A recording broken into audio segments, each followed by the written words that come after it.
আজকে আমরা একটি শিক্ষামূলক গল্প পড়ব। গল্পটির নাম শিয়াল ও সিংহারা। একটি বিরাট পাহাড়ের উঁচুতে ছিল একটি কুটির।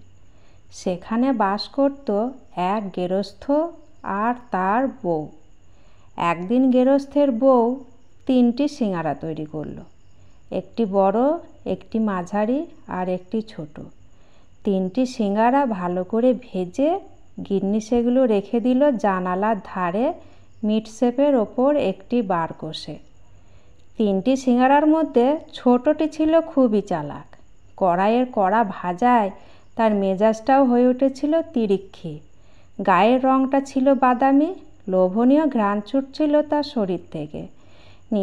নিজের সৌন্দর্য ও সুঘ্রাণে নিজেই চমৎকৃত হলো সে। সিংহারা মনে মনে ভাবল, কি সুন্দর আমি, আমার রূপের কোনো জুড়ি নেই।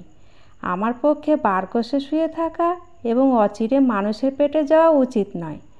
নিশ্চয়ই আমার রূপ আর সৌন্দর্য নিয়ে বাইরে গেলে আমি যথেষ্ট সমাদর লাভ করতে পারব। যেই না ভাবা সেই না কাজ। সিংহারা এক লাফ মেরে জানলা গড়িয়ে বাইরে নামলো। পাহাড়ের গা বেয়ে দ্রুত ছুটল সে।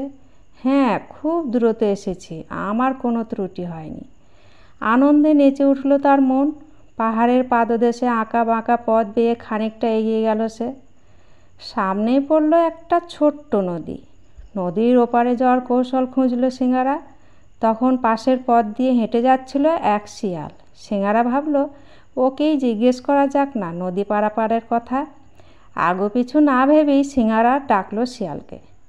বলল, শিয়াল ভাই, আমি নদীর ওপারে যেতে চাই।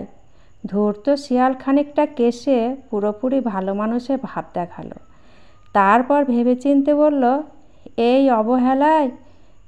অবেলায় কেমন করে ওপারে যাবে ভেবে পাইনি। তবে লোকের ডাকে তো সাড়া না দিয়ে পারিনি। তুমি চাও তো আমি পার করে দিই।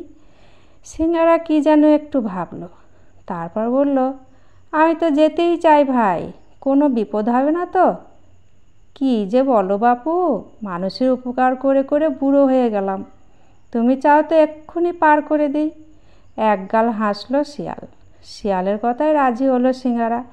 বসে গিয়ে উঠল শিয়ালের পিঠের উপর। নদীপথে পাড়ি জমালো তারা। কিছু দূর গিয়ে শিয়াল তার শরীরটা খানিকটা ডুবিয়ে দিল। শিয়াল বলল, সিংহারা বন্ধু, তুমি আমার ঘাড়ে এসে বসো। এখানে খুব বেশি পানি, তাই শরীর ভিজে যাচ্ছে।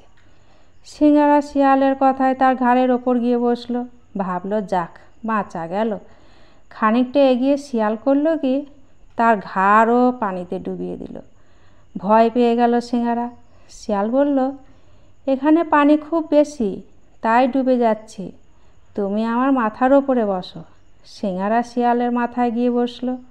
শিয়াল পথ চলল। নদীর বেশিরভাগ পার হয়ে এলো তারা। এমন সময় শিয়াল তার নাক উঁচু করে মাথা ডুবিয়ে দিল। আবার ভয় পেল সিংহারা।